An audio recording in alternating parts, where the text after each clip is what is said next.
하나님은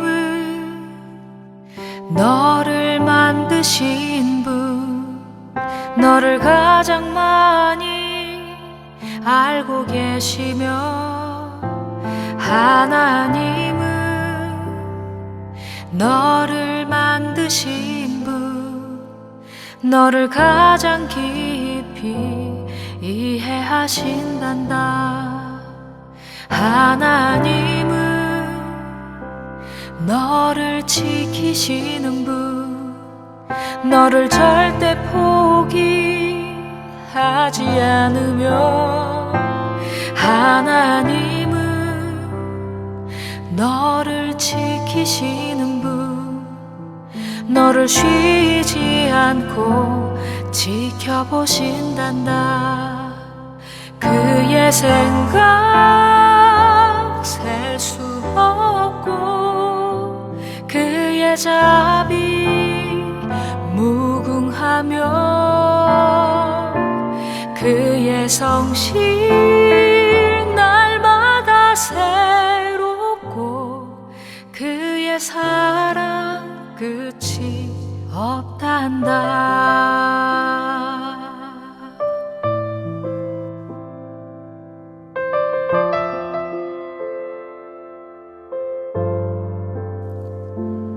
하나님은 너를 원하시는 분, 이 세상 그 무엇 그 누구보다 하나님은 너를 원하시는 분, 너와 같이 있고 싶어 하신단다. 하나님은 너를 인도하는 분, 광야에서도 폭풍 중에도 하나님은 너를 인도하는 분, 푸른 초장으로 인도하신단다. 그의 생각 셀 수 없고, 그의 자비 무궁하며, 그의 성실 날마다 새롭고, 그의 사랑 끝이 없단다. 그의 생각 셀 수 없고, 그의 자비 무궁하며, 그의 성실 날마다 새롭고, 그의 사랑 끝이 없단다.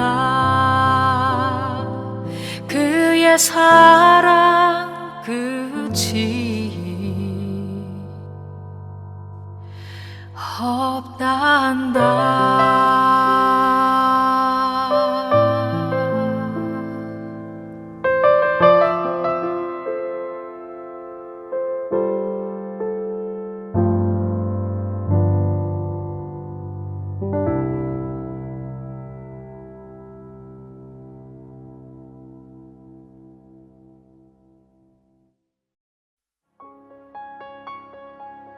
여호와께서 모세에게 이르시되, 너는 돌판 둘을 처음 것과 같이 다듬어 만들라.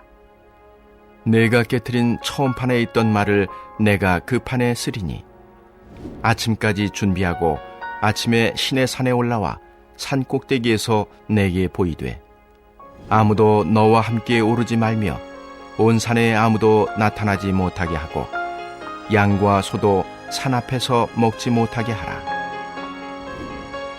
모세가 돌판 둘을 처음 것과 같이 깎아 만들고, 아침에 일찍이 일어나 그 두 돌판을 손에 들고 여호와의 명령대로 시내 산에 올라가니, 여호와께서 구름 가운데에 강림하사 그와 함께 거기 서서 여호와의 이름을 선포하실세.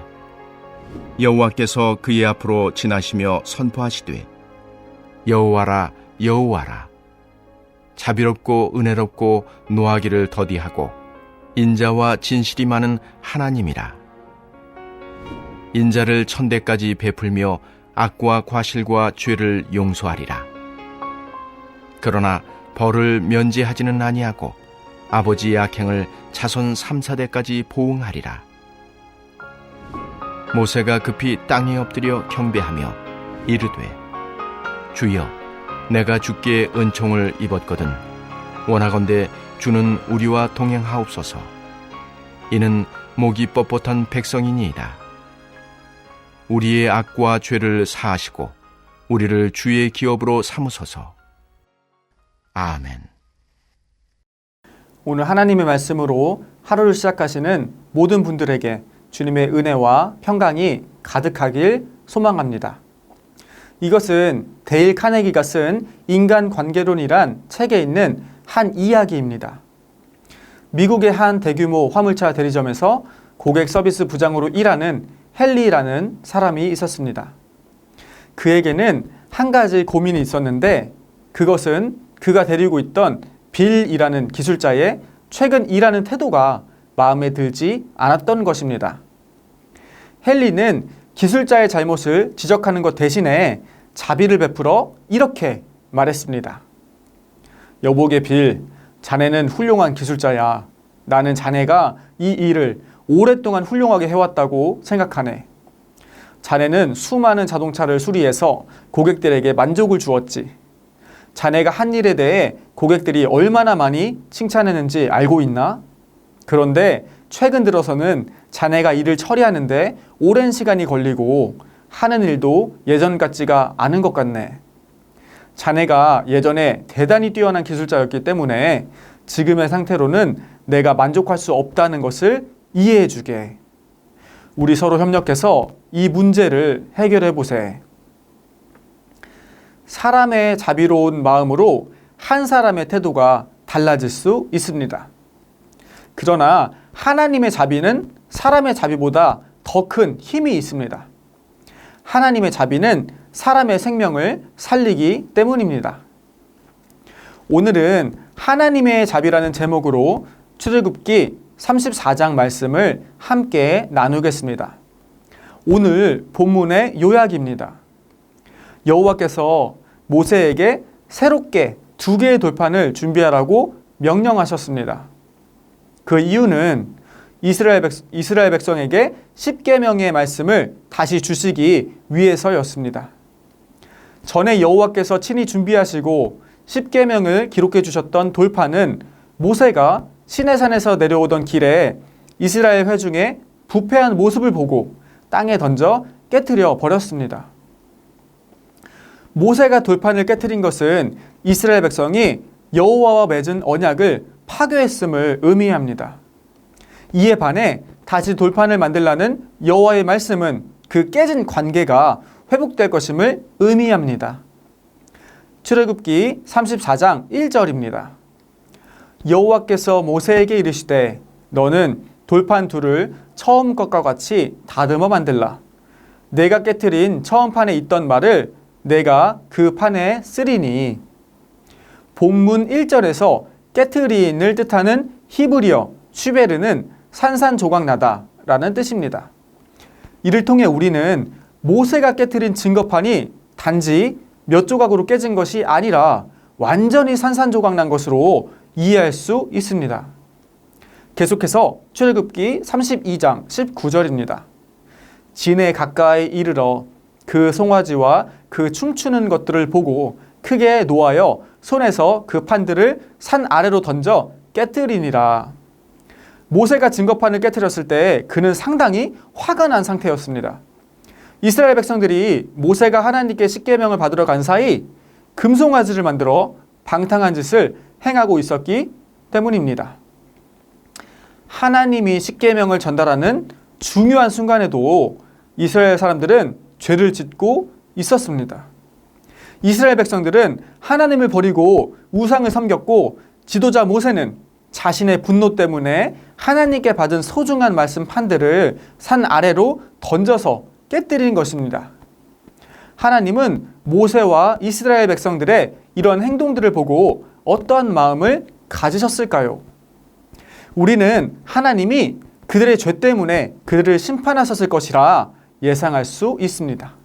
그러나 놀랍게도 하나님은 모세에게 새로운 돌판을 준비하라고 명령하셨습니다.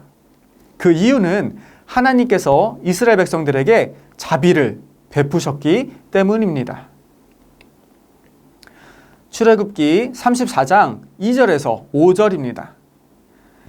아침까지 준비하고 아침에 시내산에 올라와서 산 꼭대기에서 내게 보이되 아무도 너와 함께 오르지 말며 온 산에 아무도 나타나지 못하게 하고 양과 소도 산 앞에서 먹지 못하게 하라.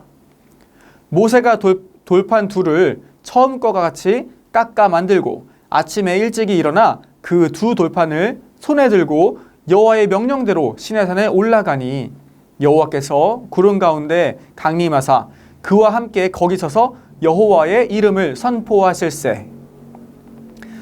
3절에서 하나님은 온 산을 경계로 지정하여 사람과 짐승의 접근을 막으셨습니다.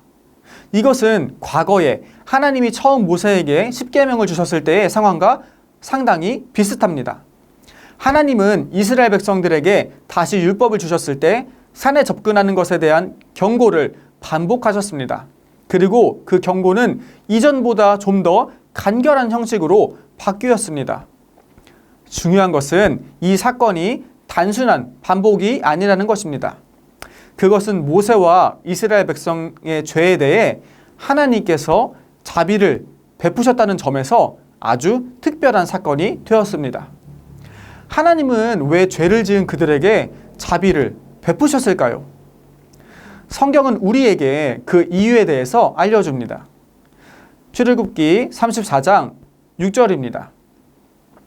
여호와께서 그의 앞으로 지나시며 선포하시되 여호와라 여호와라 자비롭고 은혜롭고 노하기를 더디하고 인자와 진실이 많은 하나님이라. 하나님은 그의 자비에 대해 선포하셨습니다. 여기서 자비는 히브리어로 라훔입니다.